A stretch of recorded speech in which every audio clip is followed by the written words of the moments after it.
Welcome to episode 30. Episode 30 of AuthentiCity FM. That's crazy. It's hard to believe that I'm saying that out loud. I'm Phil Corrali, here as always with some of the best people I know to have a conversation with, Corey Spiegel and Mike Sable. So this Illinois kid just got back from a great conference in Georgia.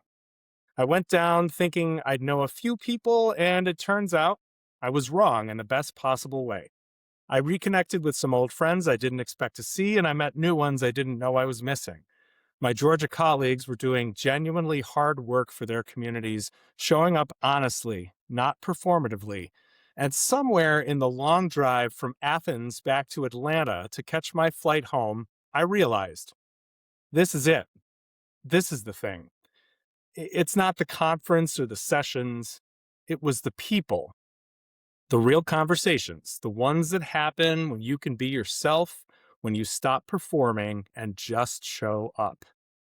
We spent a lot of time on this show talking about what's breaking and what it takes to get through it.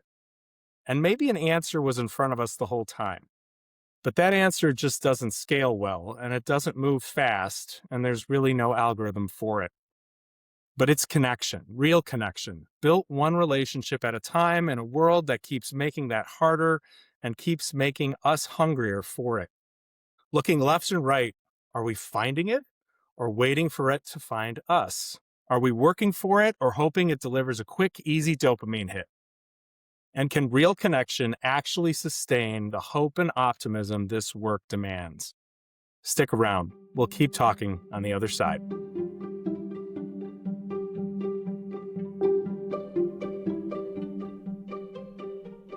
Okay, so before I jump in to continuing this conversation, I do want to take just a beat and acknowledge the fact that I can't believe we are recording the 30th episode of this podcast.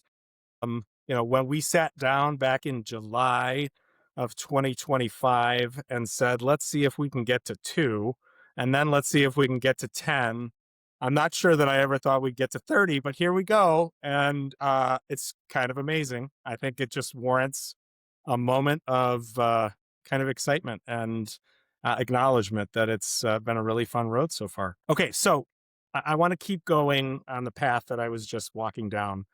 We're going to focus a bit this episode on connection and pulling on that string that I think Mike outlined so eloquently a few episodes back about looking side to side and finding your people. That conference experience that I was just describing, as well as some of the one-on-one discussions that I've had lately, have been a really great reminder that particularly in this profession, I think sometimes we just need to make space in a room to find collegiality. And that helps us to be honest with one another about what we're dealing with, all the things that we've been talking about, the political pressure, the community dynamics, the things that are bringing anxiety and frustration and fear and all of the things are out there. And what struck me last week was that colleagues that had never met me before let me into their space and were open about what they were experiencing. And I did the same thing back with them. And we didn't have a whole lot of reason to trust one another. And yet there we were having some deep conversations about what's going on in our respective worlds. And it was awesome. It was really great. And I realized that I don't know that I can remember the last time that I felt it quite so quickly in this profession, which made me want to ask you both a question. And that is, when is the last time that either of you had that experience? And I'm not talking about a good conference or a really productive meeting, but a time when you actually felt relief or inspiration or hope just by being with and talking with the people who do the work that we do. And maybe what happened and what made it possible. And since Mike always throws it to me first, I'm going to throw it to Corey first because he looks tired tonight. Oh, thanks. Sorry. So Sorry about that. I saw it coming. Mine isn't necessarily city management related, but I'll call it community adjacent. And you guys both know this because I sent you a picture. But on Friday night, my neighbor and I went with her mom and aunt to a Friday fish fry. So, for the good Catholics out there, it's Lent. I'm not a good Catholic. I'm not a Catholic at all. But I am from Wisconsin and I love a good Friday fish fry. So, we drove down to the west end of Davenport to a famed church from that part of town. And it starts at 4. It's the kind of situation it's built. The church is right in the middle of a neighborhood. So you park a couple blocks away in front of somebody's house and walk in. And it started at 4. We got there around 4:30. The line was already out the door, which is customary. You were just told to expect that. And so you go down the stairs and it's very Midwestern. You kind of pay, go through the baskets and the raffle sections, get in line, get your food and go sit down. And it was this amazing community experience because what I noticed was there are hundreds of people both in line eating and leaving, right? They are very efficient about what they do. And I saw maybe 3 with a phone in their hand because people were there talking with the folks from the church who were serving, the people sitting next to them, the people they'd come with. And it was the first time in a really, really long time where I was like, this is what community used to look and feel like. And it's great to know that it still does in certain spaces. And, you go to the bake sale at the end. I had the best scotcheroo I've had in a super long time for $2. Totally worth it. But it was just so fascinating to see all walks of life, all ages, sitting and dining together. And nobody was attached. Nobody was looking at this. Everyone was just talking and it was peaceful and happy and just such a really cool experience. And so when we talked about third places in community, it was like that aha spark of this still does happen and people still do care. And we just need to be willing to find those places where it happens. I suppose you want me to try to follow that, huh? I would like that. Yes, please, Mike. Well, so for the benefit of the viewing audience, you can tell I am in a different kind of a backdrop. I am actually in Lawrence, Kansas at the University of Kansas. For all of the city management professionals who are Jayhawks, Rock Chalk, here we go. This is for you. But as you guys know, I volunteer my time to be an adjunct professor at Leading Edge, which is sort of the home for the high performance organization model. So if you've ever been to the old LEAD or the old SEI, this is where that material has gone to live. It now lives in Kansas. And one of the special things that happens is, you go there for a week-long professional development opportunity, but one of the special things that we create are these teams. And I have the great benefit of being a team lead. And I have to just quick diversion. One of my friends and mentors in this profession is a guy named Craig Gerhardt. Craig Gerhardt was the Orange Team for as long as anyone can remember. He has since retired, and it was bequeathed upon me the title of team leader for the Orange Team. And so it's a special moment in my life to be able to carry on Craig's legacy. It just means a lot to me personally and professionally. But one of the things that you do at Lead and at Leading Edge is you get into these small teams and you're in a room with strangers. And we start out with some really simple questions like, hey, tell me a story from your childhood that sort of shapes who you are today. Tell me a story about a time that you have been brave. Tell me a song, a book, something that's in public space that speaks to you or maybe captures a little bit of who you are. And 3 very simple questions that lead to some incredible dialogue. And then we ask people to sort of tell their journey, tell their career story, their ups, their downs, their twists, their turns, their transitions. And for 6 hours tonight, we were just wrapped in one another's life stories. And it was the most sort of powerful moments of connections. It's emotional, it's endearing, and it's just the people have just these incredible stories that they share. And I'm always struck. I always anticipate being excited coming in, and then I leave and I'm just way more excited than I was ever thought possible coming out. And so I have had my cup filled today with community. And I think the secret to it is it's declarative, right? We're going to go into this room and share. We are going to do it together, and there is no set time limit. And so you can do it in 5 minutes or you could do it in 6 hours. But the expectation is set that we are here for one another and let's be here to support each other, and community builds. And so, Corey, I'll tie with your thing, right? A church is often the thing that is the gathering place for community.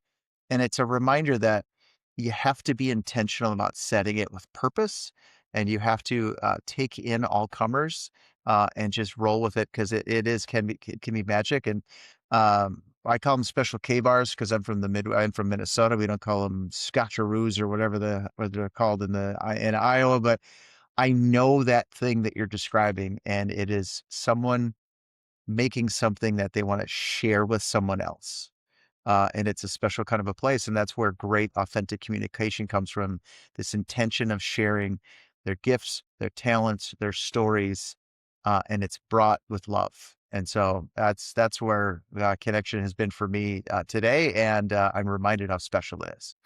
So, what I love about all of three of these stories as they align, and folks, true to form, we did not spend nearly any time at all having a conversation about what the hell we were going to talk about in this recording, other than we were going to talk about connection. And I think it's interesting because all of us brought stories that talk not about going places with people that we've spent a lot of time with, but actually spending time in places where we didn't know a lot of people, where we were perhaps in the minority from the standpoint of the relationships and the friendships that maybe in some cases are decades in the making.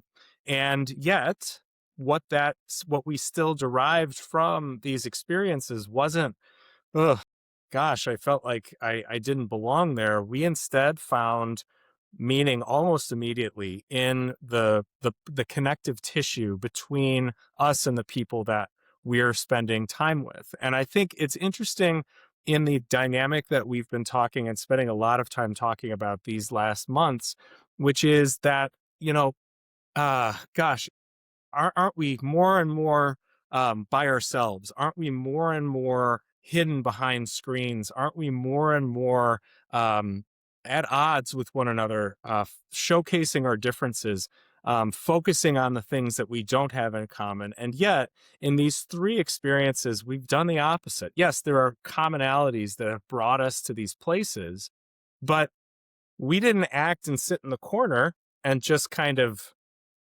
watch. We engaged. And I think that's and what did we get for that? And what are we getting? And Mike, you're kind of just starting into this, this experience right now.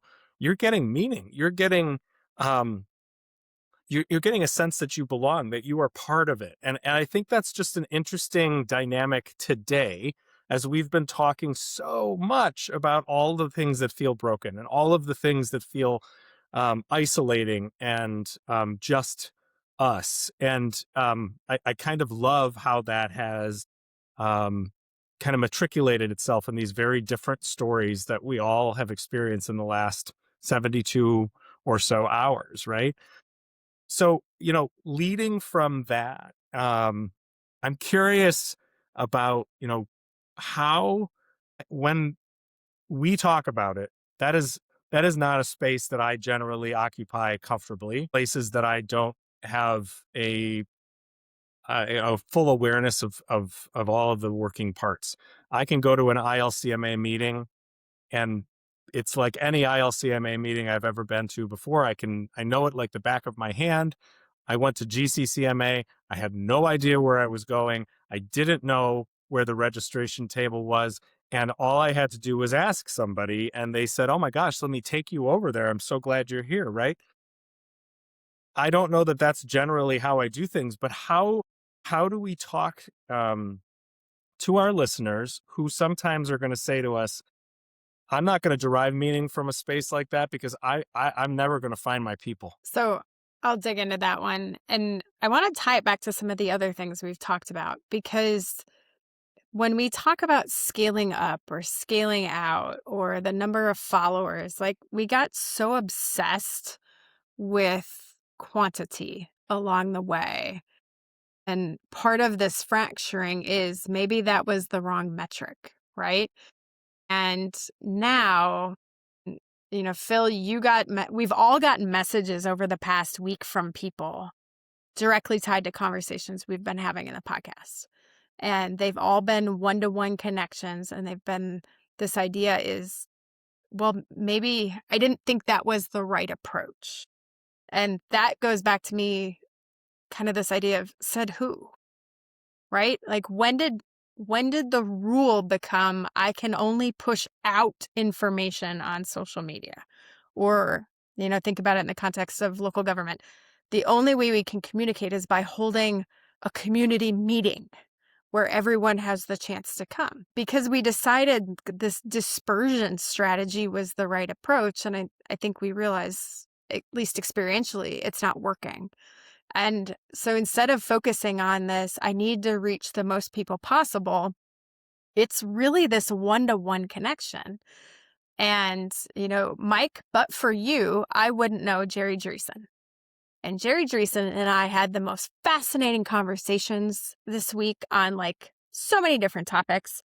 I have never heard modular architecture used the way he used it this week. And now I'm like, oop, that's going on a future episode. And we talked about all these other things. And so when I look at how we're building connection, it's not me dispersing out to the world. It's me using my mesh network of people. So I know Mike. Mike knows Jerry. Now I know Jerry. And if you think about building the network and building connection that way, is it efficient? Nope, sure isn't. Is it meaningful? Absolutely. And the quality of the connections far outweigh the quantity. And I think that's where we're headed. And it's really just switching a mindset that more is not better, right? We're actually in search of better. Well, and it's, that's exactly what we were talking a little bit about over the last couple of episodes, particularly the last one, which is this performative nature of what we've become accustomed to on social media, which is making it much harder to discern real from fake, or real from less than real, if it's not fully fake. And I think that lean in on the one-on-one connection is what everyone is desperate for, right? We're seeing it, we're hearing it. People are saying, I'm stepping away from social media, or I'm focusing on a task or a hobby or a space that I can be away from the noise, right? The stuff that's all around. And I will say, to your point on the outreach, the direct outreaches that I've gotten in the last week or so have been about, I'm struggling with this, and I'm so grateful that you guys are having conversations about these things.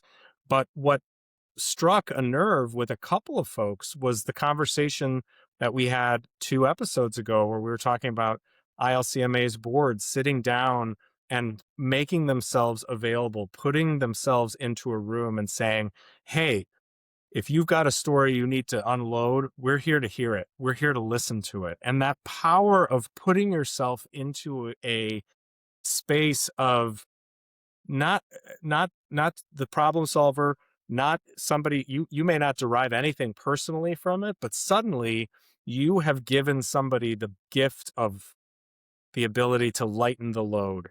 And in the process, built this one-on-one connection that perhaps wouldn't have existed if you didn't create the space for it. How are we creating the spaces? And this is true in our own organizations. It's true in our communities. It's not just among us professionally.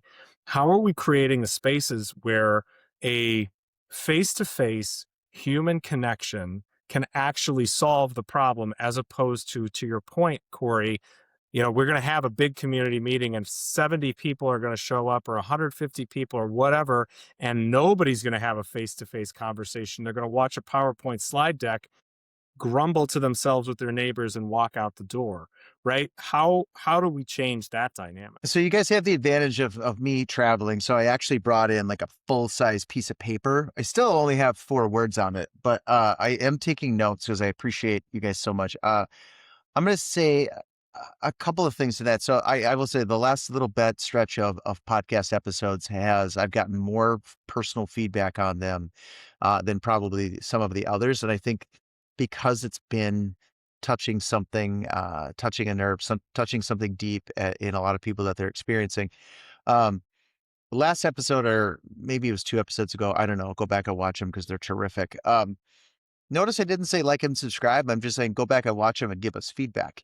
Uh, but I talked a little bit about respect and how, right, the level of respect elevates when we know of one another more, we share more deeply.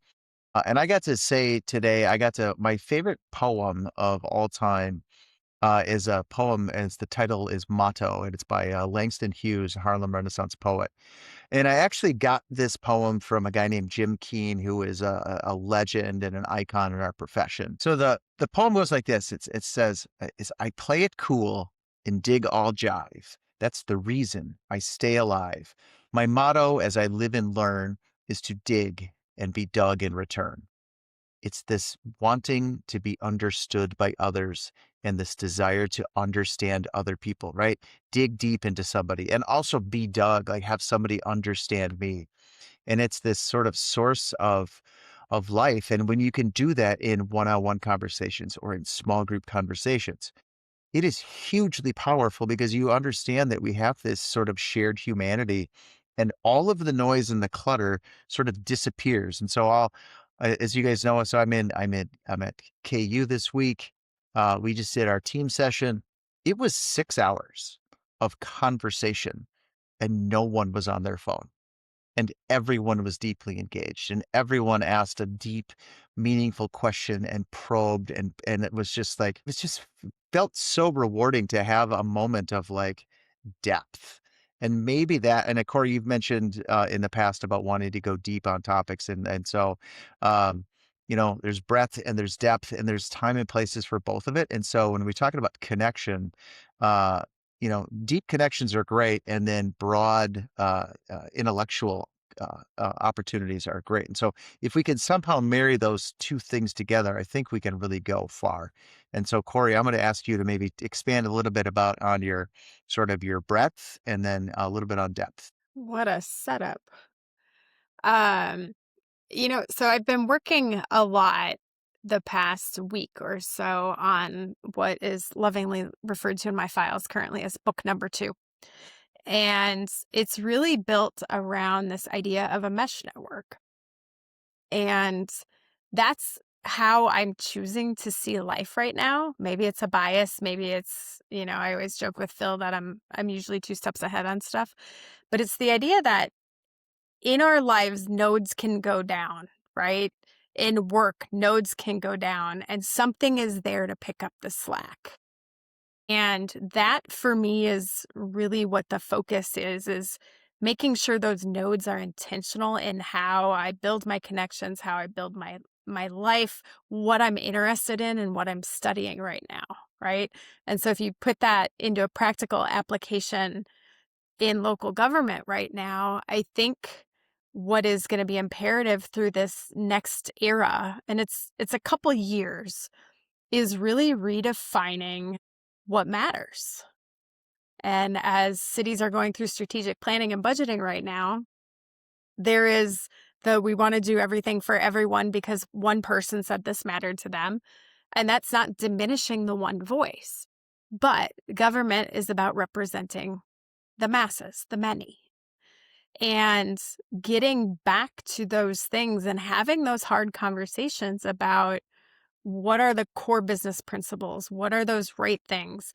We talked about it with benefits in one of the other episodes of what does the right benefit structure look right at this point? And so I think when we think of both depth and breadth, it's in many ways choosing the horizon that's right. You can't see every forest everywhere, but you have to really focus on the right forest and curating the right environment for that forest to flourish. And the right environment has everything to do with the sky above and the soil below. And so when we think about depth from that perspective, it's really understanding your perception of what is up there. What are we focusing on that's ahead? And also making sure the foundations are right. And so whether it's relationships or policies or investments or programs, whatever the application is, both matter right now, but not to the infinite levels, right? You can't be everything to everyone. And I think that's got to be an important part of the equation too. So Corey, I was going to say I was really I appreciated that sort of the sky and the soil concept in terms of breadth and depth, and I think that was really helpful. So Phil, as you know, I don't follow along on everything that you do, and so but I am curious. Well, you're a big deal, and you're a all the time. So, what brought you to? How does a kid from Illinois get invited to Georgia? What were you doing there, and like what prompted the invitation, and what was the kind of the takeaway for you from Georgia? Well, so first of all, I'm not a big deal, but I appreciate that I play a big deal on LinkedIn sometimes, so we'll roll with that. Actually, what brought me to Georgia was the opportunity to present on a session that I had facilitated in Tampa at the ICMA conference last fall, and it was focused on how to build connection with your community through the use of more authentic social media, a more authentic social media presence, right? So how do you actually find your community and get them the information that they need and do it in a way that they may actually sit and listen for a few minutes? And so it was nice to be able to reprise that session with Mike Paulus and Scott Andrews. And while that was a really amazing opportunity to be able to present, um, what was maybe the more deep opportunity for me was I was asked to facilitate a roundtable discussion. Hardin Watkins from Georgia, from UGA, reached out and said, "Hey, would you be willing to sit and talk about issues in city management from a nationwide perspective? It's exciting for us to have some folks who aren't from Georgia, and we'd like to be able to see how the conversation goes." And not really knowing how to ever say no, I was eager to say yes. And in many cases, that's not always a great idea. In this case, it was amazing. So. What I found out about 10 minutes before I walked into the room is that this session is an institution at their conferences, meaning they've done it they do it every conference. There are 10 or 15 people that come every time. And this, the stakes were high, meaning people are going to engage. This is not going to just be a passive, brief discussion for a few moments. And it turned out to be more than that. It turned out to be about 100 people, including a bunch of people standing around the back, who all filled in this relatively small room. And when given the opportunity to talk about the things that they are focused on, did it in spades. I and Mike Paulus were the two that were facilitating the roundtable. And all we had to do was start talking about infrastructure, and we were off to the races. And it touched on nearly every subject area that we've been talking about, and that our colleagues in our own states are talking about. And we went right up to an hour and 15 minutes of dialogue. There was never a lull. And I learned a few things about that. First of all, it really it doesn't matter where you are. We're all dealing with similar problems, right? We are dealing with state governments that are overreaching, and we're dealing with infrastructure that's crumbling. We're dealing with not knowing what direction the federal government's going to ask us to move, where the resources are going to come, how do we serve the community that we are so committed to. All of those issues exist across the spectrum, and that was, I think, wonderful for me to just be reminded of that. Actually, again, this guy from Illinois and Mike, who's from Connecticut, had a lot in common with our colleagues in Georgia. But more importantly, perhaps, was I was so gratified to see people use the space and not just sit there and wait to be talked to, but actually engage and raise their hands and jump into the conversation and add thoughtful commentary and add their own experiences. And in some cases, give advice. And in some cases, acknowledge that there isn't any advice that any of us can give, right? And the space was a comfortable um, opportunity for us as colleagues to be together and just commiserate, not always in a bad way, but to hold one another up and say, I've been there, I get it. I don't have the answer either, but at least you know you're not alone, right? And it speaks to what Corey was saying in terms of the outreach, and Mike, you too, the outreach that we have been getting. I heard from uh, a friend of the podcast who shared that it was gratifying to hear that our professional associations are making space for people to talk about what they're going through, because that's not their perception of the professional associations. Their perception of the professional associations is that they're only there to give nuts and bolts.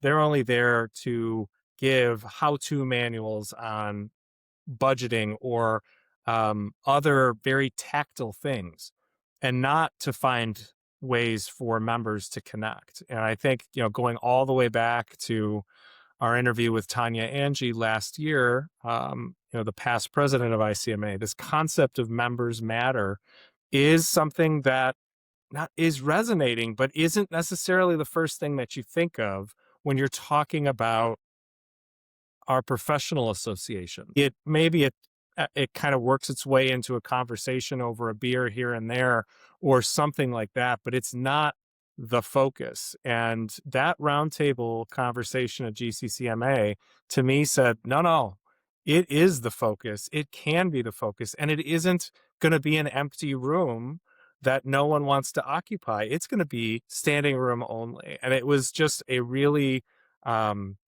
uplifting opportunity to see that happen and to be part of it, right? To be seen as somebody who isn't just an outsider, but somebody who had the ability to make that connection with them. So it's happening out there, and I think people are hungry for it. So I want to pull at that a little bit, because I know we've talked offline a little bit about kind of the evolution of the membership organizations.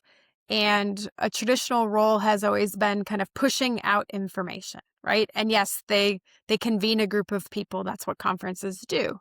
But at least in my experience through my career, you've kind of had to navigate your way into those opportunities, right? Like, even, and ICMA is massive, but even the state associations, if you're not a 10-year member, like, making friends traditionally wasn't easy. And I know, Phil, you had a recent conversation with somebody about that too.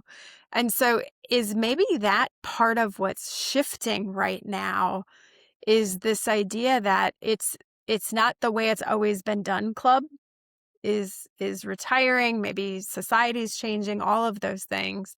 And what's incumbent upon the professional associations is to make that leap forward to what's needed, not just the technical side, but also the connection side in a more structured, meaningful way, or that people will figure out how to do it themselves, right? We've talked about if somebody doesn't do the system the right way or the way you want it, then just go build it yourself.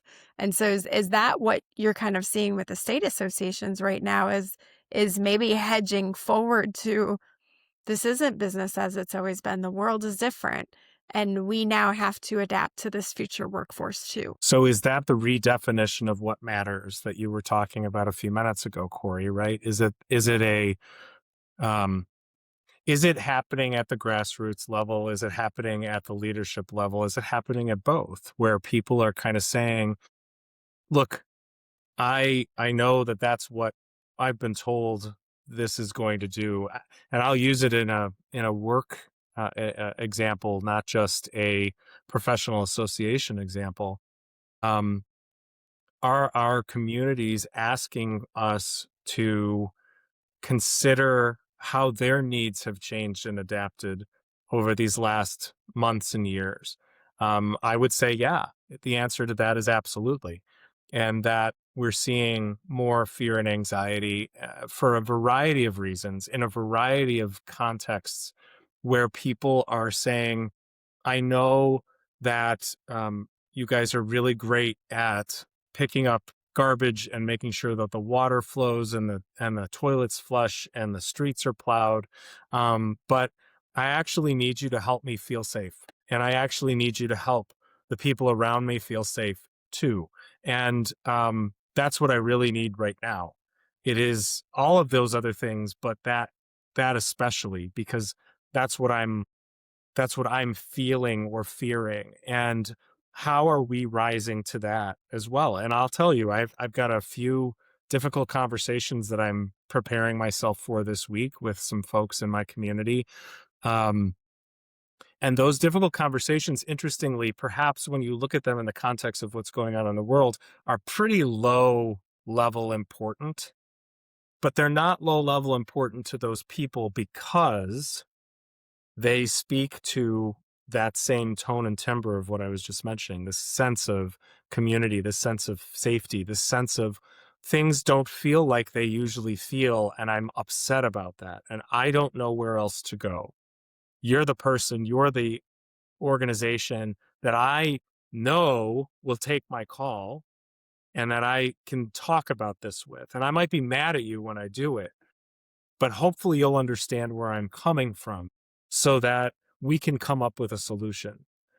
So that it's there. It's in the associations too. We're seeing it. There's a reason that people are raising their hands and saying, I need help. That isn't just how to build a better priority-based budget. They're saying, I need to know how to do the things I was just talking about, how to make my community feel safe, how to feel safe myself. And how can our associations rise to that challenge? We're seeing it in bits and pieces and fits and spurts, and it's not something that's easy. And I would tell you that we're probably not seeing it in some places because the hope is that maybe it'll resolve in some other way. And so, I think those are the challenges of that redefinition of what matters. What is the purpose and point of all of this, is going through some stuff right Well, this is a timely conversation and a deep and an important conversation. So as you guys know, I'm sort of I sort of jokingly have sort of said I'm in the wilderness in terms of my professional associations, but I am drawn to the human connection and to the team connection more than I have ever been. And so, as you guys know, so I'm at Leading Edge at KU, and I do think Angela Nicholson is a really powerful voice that we ought to have on this podcast in the future. And as you guys know, and I'll just announce to the world on the podcast, is I have joined the Alliance for Innovation Board of Directors. Uh, the Alliance for Innovation is this group that has a long and storied history in the profession of kind of being the home for drivers and innovators and thought leaders to kind of gather together and say, listen, these are the people that when you look left and right, this is your team. Like I've always felt at home at an Alliance for Innovation piece, and it had lain dormant for a while, and it was sort of reconstituted by some people in the profession, Ron Hollifield and SGR and Darren Atterbury, and they kept it alive. And then now it has sort of regrown. And so Michael Wilkes, former manager of Olathe, Kansas, is now the CEO and the president. And so this is renewed life because they recognize that they lost some connection that was important to them. And so I'm really excited to be part of its rebirth. And so we're calling it Alliance 3.0 because it's kind of gone through sort of three iterations. And so I'm really interested in building something that is new and that serves the profession somewhat differently. Uh, I share my frustrations. I got to have the benefit of go to a lot of conferences over the last couple of years as a regional vice president, and I saw what worked and I saw what didn't. And for those institutions that aren't willing to adapt, they're going to wither for a bit or they're going to flounder. And I think that's okay, right? Like things aren't always on a trajectory up. There are fits and starts, and I think we just have to be conscious about the choice about where we invest our time in those things. And if it's not going to serve me, I'm going to very quickly pivot to something that does serve me. And so, the last sort of plug I'll make on this is like we had Craig Rapp who talked about those compass peer groups, those dedicated spaces for deep conversations with people to talk about important things. I do think there's something really powerful in that grounding and that rootedness and those conversations. And so um, we're in this tumultuous kind of piece. It hasn't shaken out yet, but I think I know the direction it's headed. And I know the teams and the people I want to align with far more clearly than I would have 6 months ago. And so I think I'm actually, and I say this all the time, I am an optimist, but I'm really excited for what's next. And I don't know if that's any way to kind of wrap this up, this conversation, but I do think that there's real power in these small, meaningful groups and teams. And so, maybe the associations that we have relied on have to pivot, and I hope that they do quickly. And I say that like personally, professionally, I hope that they hear that message quickly. So I'm going to pull at that a little bit from two different angles. You know, the fact that Alliance is coming back for 3.0, there's no shame in sunsetting and rebuilding, right? The world has fundamentally changed a couple times since the original concept. And so when you have these legacy institutions, and it can be a professional association or it can be a local government. And I was doing a bunch of research today on a specific model.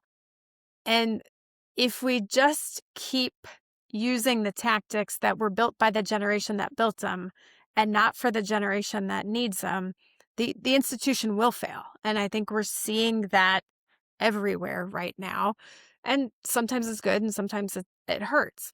But one of the things that I'm starting to be more aware of as we work through this conversation, and I want to be very specific about this for the practitioners that are listening, when we talk about community building as a role of the city, that's not go create another department and take on the ownership. And I think that's one thing that needs to be very specific and strategic about how this deploys.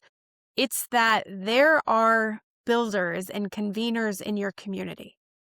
They care about your community. They care about their neighborhoods, and they want to invest. Maybe they don't want to run for office, but they want to be engaged. And it's connecting those people and creating a framework that they can build from, because that's where the magic of rebuilding is actually going to happen. It's going to happen at this one-to-one level.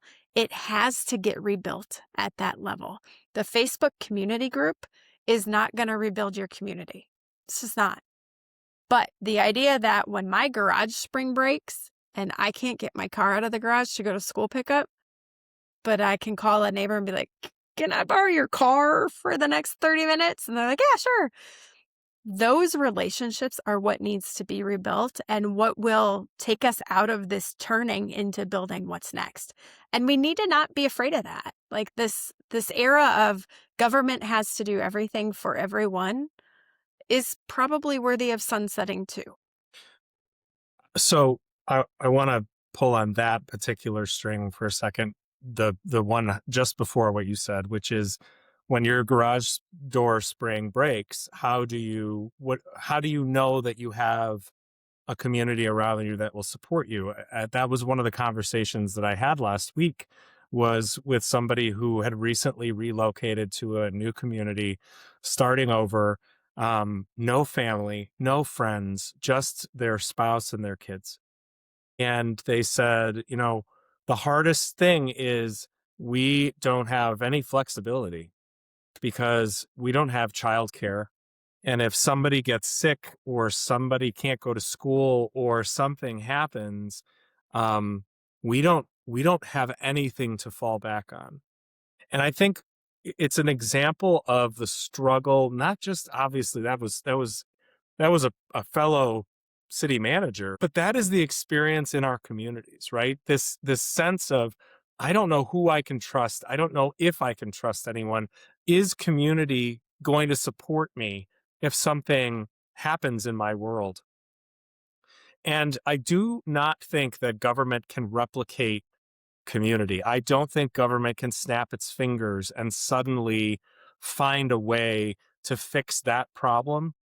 But I do think government has a role in not standing in the way of it. And by that, I mean creating the um, environment where connection can thrive. And to do so in some of the simplest ways that we can do that, it's events, and it's bringing community together and finding ways for people to connect and be with one another. um, because that's where you trip and fall into a person and you find out that they're, guess what, they live 3 doors down and they have a 16-year-old daughter who would love to babysit your child on Friday night so that you and your spouse can go to see a movie every so often, right? Those kinds of community connections are very hard to make on your own by yourself. It's not that much different when you show up to a conference by yourself in a space that's unfamiliar. You need somebody to reach their hand out to say, really, let me show you where the registration table is. Really, it's okay that you don't know how we do things around here. We want to help you and we want you to be part of it, right? And that is where I don't think government can snap its collective fingers and create that. But gosh, we have to find ways to help sustain it. Phil, I think what you just said is exactly what I was thinking about, which is this, that you said the word trust a couple, it's that piece. And so, Corey, you talked about, connecting with my friend Jerry, right? So I know Jerry, I know you, I know I know and believe that you two would get along because you're both like you're smarter than all of us. And so you probably had some fascinating conversations, but the thing that it's not only like that with it's trust, right? So I have a trusted relationship with Jerry. I have a trusted relationship with Corey. Uh, but I also then share that with each other. Like I think the old model would have been, listen, I have these great relationships that I'm going to keep them because it's going to make me feel important, or it's going to make me feel powerful, or because I know this thing that it's going to give me status. The actual real value is that I connected you two together. And so when you go to a conference and you go and you introduce and you drag somebody and you say, hey, come on, we're going to go to the registration table. Let me show you. You're building trust. But you're also demonstrating some vulnerability. Like, that person might not want you to grab them, but you're just like, listen, I'm here to help. Is there a way that I could do that? So there's this great dance that has to happen. It's about, right, who's going to be vulnerable first and who's going to share their trusted relationships first. And I do think, as we break down kind of this next iteration of relationships, this next iteration of connection, it's going to be who is willing to be vulnerable to share their trusted relationships with others. And it is risky, but it is the only way, because I'm glad, Corey, that you got to talk about modular architecture.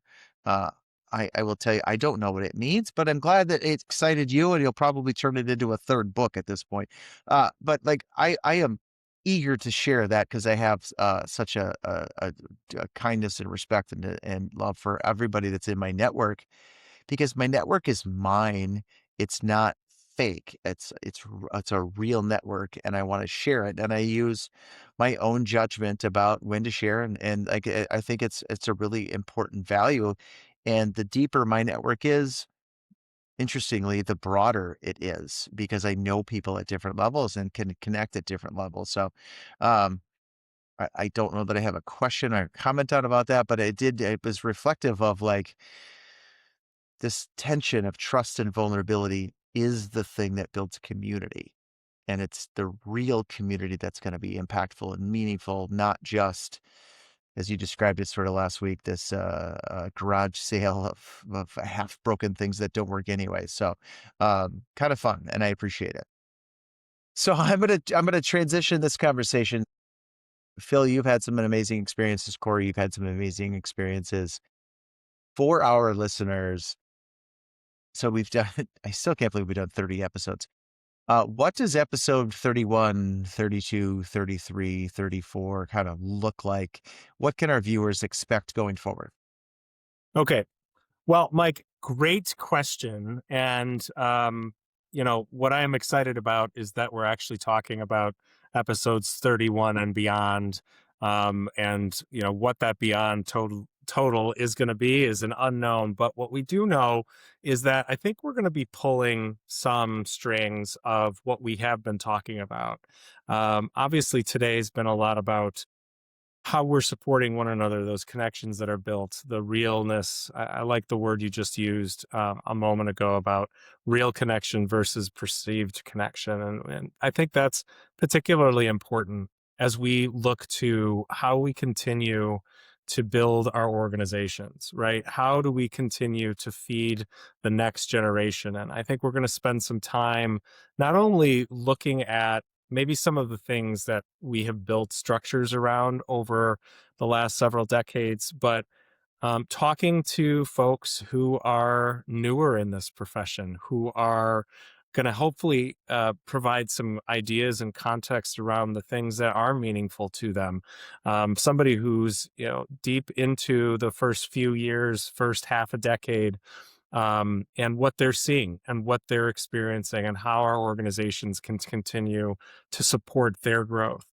I think we're also going to focus on the subject of resilience. We've spent a lot of time kind of talking around that subject, but how are we building a new infrastructure around that concept while we are also sustaining the old infrastructure, right?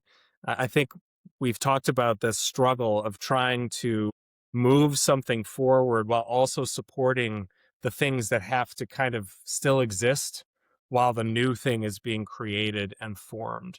And that's a big part of it. And I also think, just spending a little time focusing on what we've been talking about today, which is community engagement, real community engagement, not just the performative Facebook or Instagram post, but a way that our organizations or some of the leading organizations around the country are finding ways to build real connections between people. We have this amazing infrastructure that's been built. It's called social media. How come nobody loves it anymore? Because it doesn't feel like it's something that's built for them anymore. It feels like it's something that's exploiting them or taking something from them. So if that's the case, what's the next generation of community engagement? What's the next generation of things that we're going to have the opportunity to think about? So that's a bit of a summary of things that I think it's not necessarily in that specific order, but focus areas for us as we continue to build out the conversations that we have been privileged to have. I just want to make mention of the fact that this experience that we all have, the three of us are having, and when we bring a guest in, is wonderful and exciting for us. And some of my favorite minutes of my week are spent in these discussions. But what I'm hearing more and more is that we're striking a chord with people. And it isn't about how many people, but it's about how deeply and how profoundly people are finding what we're talking about beneficial to the things that they're working through. And what we have kind of set out at the beginning to do is to be able to help bring that about. It's not about the likes and subscribes, although those are helpful because it helps that information to move in directions perhaps that we wouldn't have anticipated. But it is also about kind of that one for one, the new listener who suddenly is engaged and now like plowing through all of these episodes to try to get a sense of how we got here, right? And they are suddenly saying, "Oh my gosh, who is this Mike Sable that I've been hearing so much about, and is so profoundly capable of like triggering a thought in my brain?" And that's my experience with Mike Sable, and I know other people's as well. And the same is true with a one Dr. Corey Spiegel, who is spending real time thoughtfully helping us to put words to some of the things that are concepts that maybe we haven't really been able to see yet, but know exist out there. And I'm just along for the ride. And the simple reality of all of this is we are doing this for the folks who are engaged, who are focused on what it is that they want to try to grow and enhance in their own environments. Along the way, are finding some friends who are willing to kind of reach out a hand and say, let me show you where that registration table is because I've been there before, right?